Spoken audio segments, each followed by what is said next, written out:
ሌላኛው ደግሞ ከነዚህ ጋር የተያያዘ ሌላ ሰብ ቶፒካችን ሲምፕል ኢንተረስት ነው። ሲምፕል ኢንተረስት ማለት ከወለድ ጋር የተገናኘ ነው።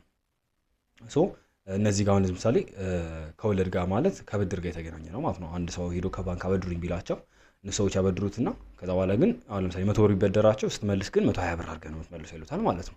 ስለዚህ 20 ብር ወለደ ማለት ነው። ስለዚህ ከብድር ጋር ከሴቪንግ ጋር ባንክ አካውንት ሲቀመጥ ለምሳሌ 100 ብር ከተቀመጠ ከአመት በኋላ የምናየው 110 ብር 107 ብር ሊኖረን ይችላል። ስለዚህ ያቺ 10 ብሯ 7 ብሯ ኢንተረስቷ ናት ማለት ነው። በፐርሰንት የሆነ ነገር ያልጨምራል ማለት ነው። ስለዚህ የምናስቀምጠው ለምሳሌ ያስቀምጣናት ያቺ 100 ብር ምን ትባላለች? ፕሪንሲፓል ትባላለች ማለት ነው። ከዛ በኋላ ከአመት በኋላ ስንመልሰው 107 ብር ካለን 7 ብር አተረፍን ማለት ነው። ስለዚህ ያቺ ኤክስትራ መኒ ፔዷ ደግሞ ማን ትባላለች? ኢንተረስት ትባላለች። ከዛ በኋላ ምን ያህል ጊዜ አሁን ለምሳሌ ከአመት በኋላ ብለን የለ ከአመት በኋላ ስንመለስ አመቷ ታይም ትባላለች ወይም ቲ ትባላለች። ከዛ በኋላ ቶታል ነምበር ኦፍ ደግሞ አሁን ለምሳሌ ቶታል ነምበራችን 100 ብር ነበር፣ አሁን ስንት ሆነ? 107 ብር ሆነ ማለት ነው። ስለዚህ 107 ብራችን ምን ይባላል? አማውንት ይባላል። ቶታል አማውንት። የመጨረሻው ደግሞ ፐርሰንት ቻርጅድ። ስለዚህ ፐርሰንት ቻርጅድ ማለት ከ100 ወደ 107 ሲሄድ በ7 ብር ጨመረ ማለት ነው። ስለዚህ ያቺ 7 ብር ከመቶ ስንት ፐርሰንት ጨመረች? ስለዚህ ኢንተረስት ሬት የምንለው ይሄ ነው ማለት ነው በቀላሉ። ስለዚህ በኤግዛምፕል ስናየው 2000 ብር ነበር ወይ ነው ሰውዬው 2000 ብር ነበር ሄዶ ባንክ አስቀመጠው። ከዛ በኋላ ባንኩ ምን አለው? እኔ ጋር ብታስቀምጥ 7% ይወልድልሃል በየአመቱ አለው። በኋላ ሰውዬው ሄዶ ከአመት በኋላ ብሬን ስጡኝ አላቸው። ከዛ በኋላ ብሬን ስጡኝ ስላቸው የሚከተሉ ጥያቄዎች ይነሳሉ ማለት። አንደኛ ዋት ኢዝ ዘ ፕሪንሲፓል? ፕሪንሲፓል ስንል መጀመሪያ ያስቀመጠው አማውንቱ ነው ብለናል። ስለዚህ መጀመሪያ ያስቀመጠው ሰውዬው ስንት ነው? 2000 ብር ነው ማለት ነው። 2000 ብር ያስቀመጠው። ከዛ በኋላ ሁለተኛው ደግሞ ዋት ኢዝ ዘ ኢንተረስት ሬት? ዛሬ ኢንተረስት ሬቱ ደግሞ ባንኩ በስንት ፐርሰንት ይጨምርልሃል አለው። ኢንተረስት ሬት ማለት ቅድም ስናይ ፐርሰንት ነው። ስለዚህ በ7% ማለት ነው። 7% አሁን ለምሳሌ በአንድ አመት ሲሄድ የ2007% ያህል ይጨምራል። በሁለት አመት ሲሄድ 14% በአመት ስላሉት ማለት ነው። ዛሬ ዋት ኢዝ ዘ ታይም ፔሪድ? ስለዚህ አንድ አመት ነው ማለት ታይም ፔሪዳችን ታይም ያለው አንድ አመት ነው። በአመት ነው 7% የሚጨምረው። ከዛ በኋላ ካልኩሌት ዘ ኢንተረስት ፔድ 1 ይር። ስለዚህ ሰውየው 2000 ብር አስቀምጠው ሄዶ ከአመት በኋላ ብሬን አምጡ ይላቸው ስንት ብር መስጠት አለባቸው ማለት ነው። ስለዚህ እነሱ ምን አሉት? መጀመሪያ 2000 ብር እኛ ጋር ብታስቀምጡ 7% ይውልልሃል አሉት። ስለዚህ የ2000 7% እንፈልጋለን። ስለዚህ ምንድነው የምናደርገው? 2000 ሲባዛ ወደ ፍራክሽን እንቀይረውና 0.07 እንቀይራለን ማለት ነው። ስለዚህ 0.07 ታይምስ 2000 ስናደርገው ስንት ይሰጠናል? 140 ብር። ስለዚህ ይሄ ሰውዬ ከአመት በኋላ ቢሄድ ስንት ያገኛል ማለት ነው? 2140 ብር ይሰጡታል ማለት ነው የባንኩ። ስለዚህ ሲምፕል ኢንተረስት ማለት ይሄ ነው። ማስተዋል አለ እዚህ ጋር ዘ ኢንተረስት ፔድ ኦን ዘ ኦሪጂናል ፕሪንሲፓል ኦንሊ ዱሪንግ ዘ ኢንተረስት ፔሪድ ኢዝ ሲምፕል ኢንተረስት። ስለዚህ ኦሪጂናል ፔሪዱ በአመት አሁን ቢመለስ 2140 ይሰጣል። ከሁለት አመት በኋላ ቤት ድጋሜ 140 ይወልድለታል 280። ስለዚህ 2280 ያለ ይሄዳል ማለት ነው። እዚህ ጋር ያው እንደ ቀድሙ ላየ ነው ሲምፕል ኢንተረስትን ካልኩሌት ለማድረግ ነው። ስለዚህ ኢንተረስታችን እዚህ ጋር አለ፣ ከላይ ከታች ፐርሰንታችን አለ፣ ኋላ ሬታችን አለ፣ ታይም አለ። ሶ ኢንተረስታችንን ለመፈለግ ምንድነው የምናደርገው? ፐርሰንታችን ሲባዛ አር ሲባዛ ቲ አድርገን በታይሙ አድርገን እንፈልጋለን። ፐርሰንቴጃችን ለመፈለግ በዛው ልክ እንደዛ እናስቀምጣለን። ሶ እዚህ ጋር የተቀመጡት አይ ማለት ኢንተረስት ነው፣ ፒ ማለት ፐርሰንት ነው፣ ሬት ከተባለ ታይም። በዚህ መንገድ እንሰራለን ማለት ነው። በቀላሉ ለማስታወስ ይሄን ትሪያንግል ፎርም መጠቀም እንችላለን። ስለዚህ በዛ መንገድ አሁን ለምሳሌ 10ኛውን ኤግዛምፕል እንየው። ፋይንድ ዘ ሲምፕል ኢንተረስት ብር 700 አት 12% ፐር year of 3 months ይለናል። ስለዚህ እዚህ ጋር ማውጣት እንችላለን። ታይማችን ስንት ነው? 3 months 3 ወር የተሰጠን። ሬታችን ማን ነው? 12% ነው። ከዛ በኋላ ሲምፕል ኢንተረስት ማለት አይ ነው ፈልጉ የተባለው ከዛ በኋላ 700 ምንድን ነው? ፐርሰንት ነው። ስለዚህ በዚህ መንገድ በፎርሙላችን ተነስተን አይ ማለት ደግሞ ፒአርቲ ነው ብለናል 700። ስለዚህ እነዚህ ሰዎች በሌላ አገላለጽ ምንድነው ማለት ነው? ከ3 ወር በኋላ ሰውየው ቢመጣ የ700ን 12% ያህል ጨምረው መመለስ አለባቸው ማለት ነው። ስለዚህ 712% እንፈልጋለን መጀመሪያ። ስለዚህ 712% ስንት ነው ማለት ነው? በሌላው ደግሞ ማስተዋል ያለብን ሲምፕል ኢንተረስት ስንል በአመት ነው የምናየው። ስለዚህ 3 ወር ካለን 3 ወር ማለት የአመት 1/4ኛው ጊዜ ማለት ነው። በሩብ ብሄር ነው። እዚህ ጋር ስናስተውለው ምንድነው 12% ፐር ይር ነው የሚለን። ስለዚህ 12% የሚጨምረው በአንድ አመት ነው ማለት ነው። ስለዚህ በአንድ አመት የሚጨምረውን እንፈልግና ሲካፈል ለአራት እናደርገዋለን ማለት ነው። አሁን ለምሳሌ ሰውየው ከመስከረም ላይ ያስገብቶ ህዳር ላይ ስጡኝ ቢላቸው ማለት ነው። በ3 ወር ስጡኝ ቢላቸው አመት ላይ 12% ነበር የሚጨምርለት። ስለዚህ የአመቱን ሲካፈል ለአራት እናደርጋለን። 3ኛው ማለት 1/4ኛ ነው ማለት ነው። ለዛ ነው እዚህ ጋር 1/4ኛ የተጠቀመው። ስለዚህ 700 ሲባዛ 0.12 እናደርጋለን ወደ ፍራክሽን ስንቀይር ከዛ በኋላ ሲካፈል 4 ስናደርገው 21 ብር። ስለዚህ ሰውዬ ከ3 ወር በኋላ ቢሄድ 21 ብር ይሰጡታል ማለት ነው። 721 ብር ማለት ነው በአጠቃላይ የሚሰጡት ብር። ግን አሁን ከአመት በኋላ ቢሄድ ኖሮ ግን 21 ሲባዛ በ4 84 ብር ነው። ስለዚህ 784 ብር ይሰጡታል ማለት ነው ከአመት በኋላ ጠብቆ ቢሄድ ኖሮ፣ ምክንያቱም 12% የሚጨምረው በአመት ስለሆነ ማለት ነው። ስለዚህ እነዚህ ነገሮች ማስተዋል ያለብን።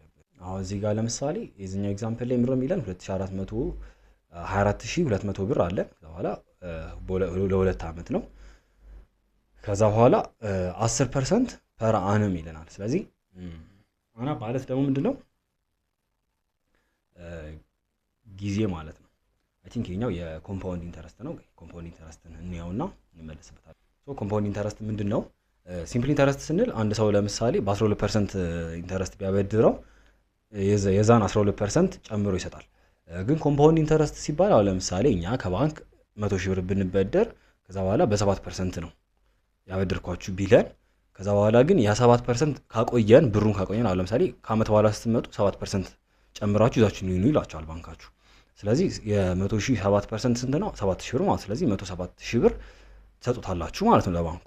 ስለዚህ 2 አመት ብቆዩ 14,000 ብር ነበር የሚሆነው በሲምፕል ኢንተረስት ማለት ነው። ኮምፓውንድ ኢንተረስት ሲሆን ግን ባበደራችሁ መጠን ራሱ በራሷ በ7% ራሱ ድጋሜ ላይ ይቆርጥባቸዋል ማለት። ስለዚህ ሁለተኛ አመት ላይ ስትመጡ 7,000 ብር ብቻ አይደለም የሚቀበላችሁ፣ የ7,000 ብርንም 7% ይወስዳል ማለት ነው። ስለዚህ ኮምፓውንድ ኢንተረስት ከሲምፕል ኢንተረስት ይበልጣል ማለት ነው። ስለዚህ ኮምፓውንድ ኢንተረስት ኢዝ ዘ ኢንተረስት ኦፍ ኤ ሎን ካልኩሌትድ ቤዝድ ኦን ዘ ኢኒሻል ፕሪንሲፓል ፕላስ አኩሙሌትድ ኢንተረስት ፍሮም ከቀደሙት ፔሪዮዶች የነበረውን ኢንተረስቶች ራሱ ሌላ ኢንተረስት ያስብባቸዋል ማለት። ስለዚህ ዋት ኢዝ ዘ ሰም ኦፍ እዚህ ጋር ኤግዛምፕላችንን ስናየው እዚህ ጋር 24200 ብር ተበደርን ከባንክ እንበል። ከዛ በኋላ በ2 አመት ነው መመለስ ያለባችሁ ተብሏል። ስለዚህ 10% ፐር አነም ማለት ደግሞ ይር ማለት ነው፣ 1 ይር ማለት ነው። ስለዚህ ይሄኛው ወደ ሌላ ፎርሙላ ይወስድናል ማለት ሲምፕል ኢንተረስት ስላልሆነ። ሲምፕል ኢንተረስት ቢሆን ኖሮ ጀስት በአንድ አመት 10% እንፈልጋለን፣ በሁለተኛው አመት ላይ ያለውን 10% ፈልገን ሁለቱን ደምረን እንሰጣው ነበረ። እዚህ ጋር ግን የኢንተረስታችንን ሌላ ኢንተረስት ስለሚፈልግ ማለት ነው። ስለዚህ ፎርሙላችን እንዴት ይሆናል ማለት ነው? ቶታል አማውንታችን ኢኳልስ ቱ ፒ ታይምስ 1 ፕላስ ሬታችን ዘ ፓወር ኦፍ ቲ። ቅድም ፒአርቲ እያለን ነበረ፣ አይ ብለን ነበር ሲምፕል ኢንተረስት። በኮምፓውንድ ኢንተረስት ደግሞ በኤ ነው የሚገለጸው እና ኤ። ስለዚህ ምን ይሆናል? ታይማችን በጨመረ ቁጥር ምን መልሰው ወለዱን እየጨመረ ይመጣል ማለት ነው። ስለዚህ ለዛ ነው ዘ ፓወር ኦፍ ቲ ያረጋት። እዚህ ጋር ማስተዋል አለብን ከዛኛው ጋር ልዩነታቸውን ከሲምፕል ኢንተረስት ጋር ማለት ነው። ስለዚህ ኮምፓውንድ ኢንተረስት ሲሆን ምንድነው? ፒ ታይምስ ፒ ማለታችን ፐርሰንታችን ማለት ነው። ስለዚህ አሁን 700 ብር ቢሆን እሱ ከዛ በኋላ ሬቱ አለ በምን ያህል ይጨምራል፣ ከዛ በምን ያህል ጊዜ ማለት። ስለዚህ ጊዜው በጨመረ ቁጥር ምን መልሰው ብር እየጨመረብን ይሄዳል ማለት ነው። ስለዚህ ምንድነው የምናደርገው? እዚህ ጋር የተሰጠን ቶታል ብራችን ማን ነው? 24200 ነው ማለት። ስለዚህ 24200 ኢኳልስ ቱ ፒ የተጠየቅነው። ስለዚህ በአመት የምንከፍለው ብር ማለት ነው በአመቱ። ስለዚህ በ2 አመት ነው የምንከፍለው። ስለዚህ በአንድ አመት ላይ 4000 ለመክፈል ምን ያህል ብር መክፈል አለብን? ስለዚህ ፒ ታይምስ 1 ፕላስ 0.1 ሬታችን 10% ስለሆነ 10 ሲካፈል ለ100 0.1 ይሰጠናል። በኋላ ዘ ፓወር ኦፍ ታይማችን ማለት ነው። ታይማችን ደግሞ ስንት ነው? 2። አሁን እዚህ ጋር ግን ማስተዋል ያለብን ምንድነው? ታይማችን 1 ቢሆን ኖሮ ከሲምፕል ኢንተረስት ጋር እኩል ነበር የሚሆነው።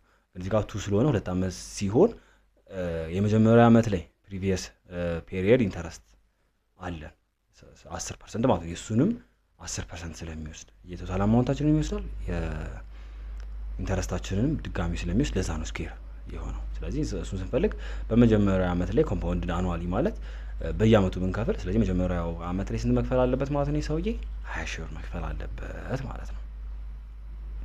ሶ በዚህ መንገድ ሁለተኛም ኤግዛምፕሎች ይሰራሉ። ፋይንድ ዘ ኮምፓውንድ ኢንተረስት ብር 8,000 ኦፍ 2 years 5% ፐር አነም ኮምፓውንድ አኑዋሊ። ስለዚህ a is equals to p in the bracket 1 plus r the power of t አድርገን በዛ መንገድ እንሰራለን። ስለዚህ 8,000 ብር ተሰጥቶናል። a ነው ማለት ነው። 8,000 is equals to እናደርጋለን። p ነው የተጠየቅነው። p በኋላ in the bracket 1 plus 0.1 እና ምን እናደርጋለን? 5 ሲካፈል ለ100 0.05 ይሆናል። 1 plus 0.05 the power of what 2 ማለት ነው ታይማችን። ስለዚህ በዛ መንገድ አድርገን እኛም መፈለግ እንችላለን። ሁለተኛው ኮምፔር ሲምፕል ኢንተረስት ኤንድ ኮምፓውንድ ኢንተረስት ብር 8,000 at 10% per annum for 3 years if the interest is compounded አኑዋሊ። አሁን ለምሳሌ በራሳችሁ ኤክሰርሳይዝ አድርጉት። ግን ይሄን ለመስጠት ያህል ምንድነው የምናደርገው? 3 years ነው የተሰጠን። ኮምፓውንድን አኑዋሊ ማለት ለኮምፓውንድ ኢንተረስት ነው የምንጠቀመው። ለሲምፕል ኢንተረስት ላይ አኑዋሊ ኮምፓውንድ ቢደረግም ባይደረግም ችግር የለም። ምክንያቱም የምንመልሰው ሬታችን ተመሳሳይ ነው 10% ነው። ስለዚህ ምን የምናደርገው በሲምፕል ኢንተረስት ስንፈልግ የ8000 ነው። ስለዚህ 8000 ማለት i = p rt ነው የተሰጠን። ስለዚህ p ነው የተጠየቀን ያለ ነው። ስለዚህ t 3 ነው። ስለዚህ ምን እናደርጋለን ማለት ነው? p ማለት ለሲምፕል ኢንተረስት i ሲካፈል r ታይምስ t ማለት ነው። ስለዚህ rአችን 0.1 ይሰጠናል። 0.1 ታይምስ 3 0.3 ይሰጠናል። ስለዚህ 8000 ሲካፈል ለ3 አድርገን አኑዋሊ ያን ያህል ይከፍላል ማለት ነው ፒ። በኮምፓውንድ ግን ስናደርግ ዲፈረንት ይሆናል ማለት ነው። እዚህ ጋር እንደምናይ 8000 እስካሁን ባየነው ፒ ታይምስ 1 ፕላስ ምን እናደርጋለን? 0.1 ዘ ፓወር ኦፍ ስንት ነው? እዚህ ጋር የምናደርገው ለስንት ጊዜ ነው የተሰጠን? ለ3 ዓመት የተሰጠን። ስለዚህ ዘ ፓወር ኦፍ 3 እናደርግና በዚህ መንገድ ካልኩሌት ታደርጋላችሁ። እዚህ ጋር ካልኩሌት በራሳችሁ አድርጋችሁ ሞክሩት። ሁሌም የኮምፓውንድ ኢንተረስታችን ኮምፓውንድ ሲደረግ ወይም ደግሞ ኮምፓውንድ ኢንተረስት ሲደረግ ሁሌም ይበልጣል። ምክንያቱም ከኦሪጂናል አማውንታችንም ከኢንተረስታችንም ስለሚወስዱብን ማለት ነው። ስለዚህ ከሁለቱም የመጀመሪያው ግን ከቶታል አማውንቱ ከመጀመሪያው አማውንታችን ብቻ ስለሚወሰድ ሁሌም ማስተዋል ያለብን ኮምፓውንድ ኢንተረስት ሲሆን ሁሌም ይበልጣል ማለት ነው።